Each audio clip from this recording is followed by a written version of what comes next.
తప్పటడుగులు వేస్తూ ఉన్నప్పుడు అదుపు తప్పినే కింద పడ్డప్పుడు అది చూసి అమ్మ బిరబిరా ఉరికొచ్చి దెబ్బ తాకేనాని ఒళ్ళంతా చూస్తది.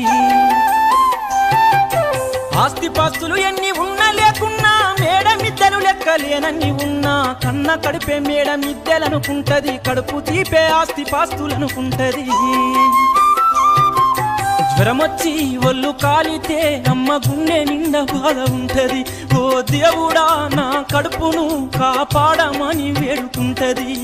కొడుకు లేచి నవ్వి ఆడినప్పుడే అమ్మ ముఖముల కోటి దీపాలు వెలుగును. అమ్మా